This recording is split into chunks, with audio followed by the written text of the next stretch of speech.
देखिए बेटा, self energy किसको बोलते हैं? ठीक है ना, सेल्फ एनर्जी से क्या मतलब है आपका? तो self energy is the energy possessed by the body. It is energy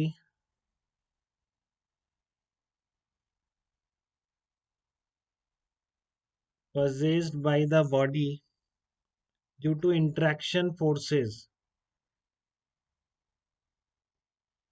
due to interaction forces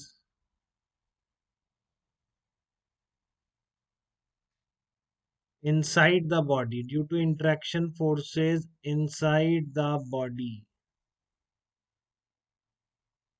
This can be defined as work done in assembling all the particles of the body in a definite shape or size.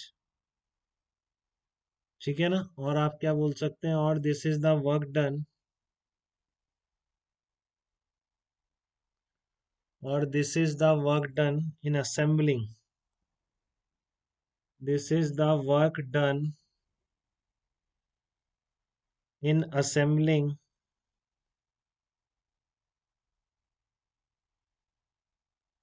work done in assembling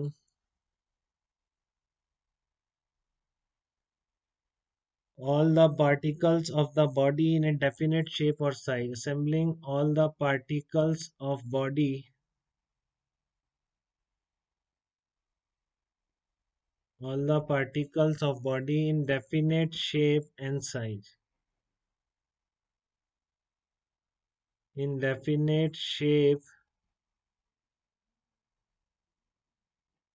and size. This is the work done in assembling all the particles of body in definite shape and size. तो ये self energy है क्या बेटा? जैसे कि मान लो आपका एक हॉलो स्फीयर ले रहा हूं मैं, ठीक है ना, तो इसमें बहुत सारे डीएम मास के पार्टिकल हैं कि नहीं, बहुत सारे पार्टिकल्स हैं। तो इन पार्टिकल का आपस में भी तो इंटरेक्शन हो रहा होगा ना, सारे पार्टिकल्स का आपस में, तो वो आपकी क्या कहलाती है? सेल्फ एनर्जी कहलाती है। मतलब इसको जब बना होगा तो डीएम डीएम डीएम टुकड़े आए होंगे इनफाइनाइट से, ठीक है ना। तो उन टुकड़ों के बीच जैसे आप Q1 रखा होता है, Q2 लाते हो तो एनर्जी स्टोर नहीं हो जाती? जब इतना सारा आप मास लिया है तो क्या होगी, उसमें एनर्जी स्टोर हो जाएगी, ठीक है। तो इसके टुकड़ों की किसी भी कॉन्टिन्यूस बॉडी का जो इंटरेक्शन एनर्जी है, that is called self energy, ठीक है ना। कि इसको अगर आपने यूनिफॉर्म कंडक्टिंग या जो भी आपकी कॉन्टिन्यूस बॉडीज हैं, इसको आपने टुकड़ों में तोड़ दिया, तो इसके टुकड़ों के बीच ही जो अगर इंटरेक्शन फोर्स से जो एनर्जी है, that is called self energy, ठीक है ना। तो निकालने का तरीका भी इसका क्या रहता है? देखो ये रहता है सेल्फ एनर्जी का, अगर मैं जनरल फार्मूला बता दूं निकालने का, तो जनरल फार्मूला सेल्फ एनर्जी का क्या रहेगा? General method of self energy calculation क्या होगा? जनरल मेथड, जनरल मेथड ये होता है कि किसी भी, मान लो आपको टोटल मास इसका m है, जैसे होलोस्फीयर ले लो या कोई सा भी चार्ज वो यूनिफॉर्म बॉडी ले लो, कॉन्टिन्यूस बॉडी m है, ठीक है। तो किसी भी टाइम तक मान लो आपने इसमें dm मास लिया है, ठीक है, तो डीएम मास के कारण यहाँ पर पोटेंशियल आ जाएगा सरफेस पर। अब आपको नहीं, किसी भी टाइम तक एम मास लिया है, एम मास आ गया किसी भी टाइम तक, तो एम मास के कारण पोटेंशियल है। अब डीएम मास को आप इनफाइनाइट से लाओगे, ठीक है ना, तो उसकी एनर्जी कितनी हो जाएगी? उसकी वजह से एनर्जी इंक्रीमेंट कितना होगा? DM into potential at that point, यानी ये सरफेस पर अगर रख रहे हैं डीएम को इसके, तो पोटेंशियल एट द सरफेस, ठीक है।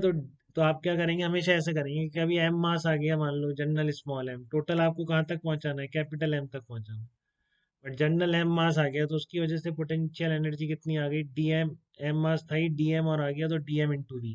यहाँ पे ध्यान रखेंगे वी क्या है? पोटेंशियल ड्यू टू एम है, ठीक है ना, ये गलती नहीं करेंगे। कैपिटल वी क्या है आपका? Potential due to small M के कारण पोटेंशियल है, ठीक है। तो अब इसको अप्लाई करके देखते हैं। देखो हॉलोस्फीयर में अप्लाई कर लेते हैं। अगर हॉलोस्फीयर की सेल्फ एनर्जी की बात की जाए, तो उसकी सेल्फ एनर्जी का क्या मतलब है? किसी टाइम पर मान लो हॉलोस्फीयर है, सारा मास सरफेस पर ही रख रहे हैं, ठीक है ना।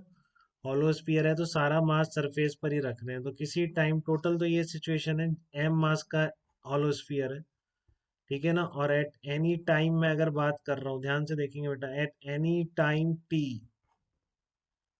हाँ बिल्कुल सही बोला आपने उस समय में, एट एनी टाइम टी, इसका मास मान लो स्मॉल एम है और डीएम इस पर रख रहे हैं हम। ठीक है, तो डीएम के कारण कितना हो जाएगी potential energy, DM into potential, ये डेफिनेशन है ना पोटेंशियल की, यूनिट मास का। तो डीएम इंटू पोटेंशियल। अब मुझे कोई बता सकता है कि अगर ये आर रेडियस का है तो जब तक इस पे मान लो एम मास आ गया है तो इस एम मास के कारण पोटेंशियल कितना होगा? बताओ, एम मास के कारण पोटेंशियल कितना होगा नहीं बता सकते आप? नहीं पढ़ा आपने आज हॉलो कंडक्टिंग स्फीयर की सरफेस पर पोटेंशियल? उस सब ने बता दिया, बाकी लोग नहीं बता पा रहे क्या? डी एम इंटू पोटेंशियल कितना होगा, minus G M upon R. अरे यही तो होगा, और क्या होगा? कैपिटल एम मास करना है किसी टाइम तक, मान लो स्मॉल एम आ गया तो अब डीएम तक, डीएम को लाने में कितना वर्क करना पड़ेगा, उसकी वजह से कितनी एनर्जी होगी। हाँ कृष्णा बिल्कुल बेटा। तो वो डीएम इंटू वी होगी कि नहीं? और वी क्या है? उस टाइम तक अगर एम मास है तो उस एम मास के कारण कितना पोटेंशियल है। तो एम मास के कारण कितना है, minus G M upon R है। और कितना है? ठीक है। तो टोटल एनर्जी स्टोर्ड कितनी हो जाएगी, total energy stored integration D U, minus बाहर निकाल लो, G M upon R M into D M. कहाँ से कहाँ तक, जीरो से लेकर कैपिटल एम तक वेरी करेगा। टोटल कैपिटल एम का स्फीयर बनाना है ना, टोटल क्या बनाना है, कैपिटल एम का स्फीयर बनाना है। तो ध्यान से देखें तो बेटा ये वही इंटरेक्शन एनर्जी है, बस नाम सेल्फ एनर्जी रख दिया इसका।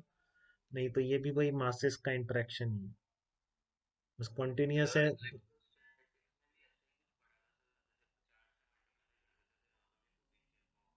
नहीं तो ये तो हमेशा है ना, चार्ज को जैसे पोटेंशियल से मल्टीप्लाई करके वहां भी एनर्जी निकलती थी, यहाँ पर मास को पोटेंशियल से मल्टीप्लाई करके वहां के उसकी पोटेंशियल एनर्जी निकलेगी मास।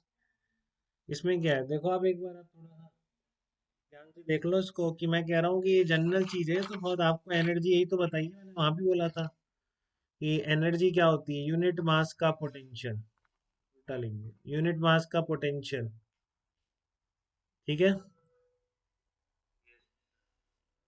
पोटेंशियल क्या होता है, यूनिट मास की सेल्फ एनर्जी। ठीक है ना? तो कभी भी आपको किसी इंटरेक्शन एनर्जी निकालनी है किसी मास की, तो ऐसी तो लिखते हैं मास इनटू पोटेंशियल, ये डेफिनेशन से ही तो मैंने बोला भी था ना, उल्टा ज्यादा यूज होगा। ठीक है ना?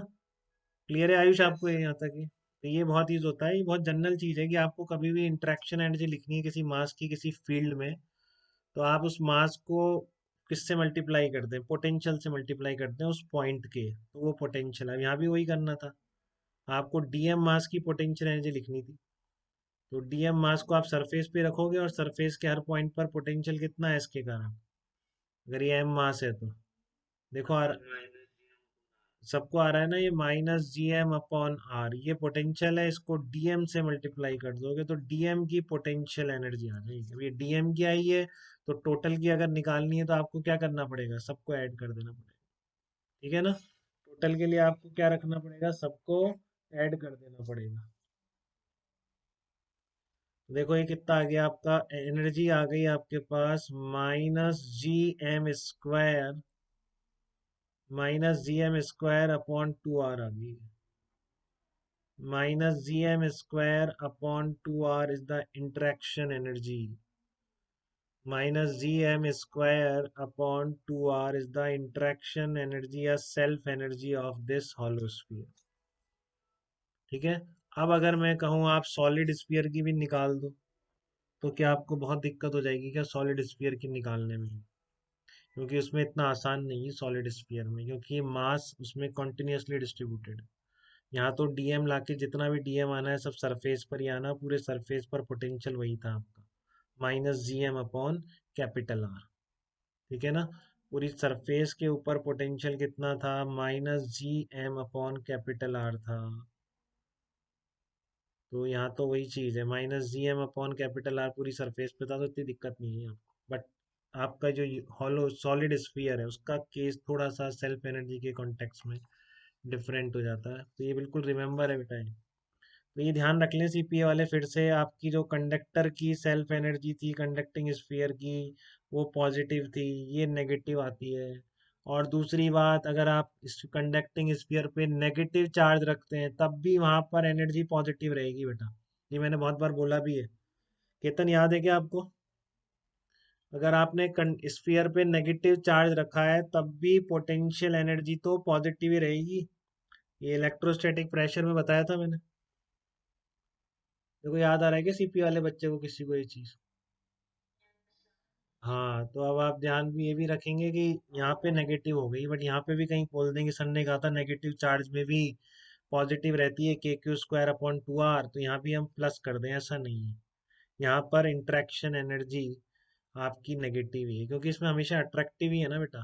पूरे को नेगेटिव चार्ज करके आप नेगेटिव चार्ज ही ला रहे हो, तो वहाँ तो रिपल्जन होगा, तो वो पॉजिटिव आती है potential energy.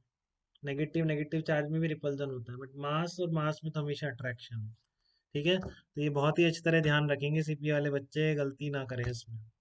Negatively charge sphere है, उसकी भी potential energy, self energy positive है, बट आपका जो ये स्फीयर है एम मास का, इसकी जो सेल्फ एनर्जी होगी वो क्या होगी? हमेशा नेगेटिव होगी, -gm² अपॉन 2R होगी। तो अब मैं सॉलिड स्फीयर की निकाल रहा हूँ, ध्यान से देखो आप।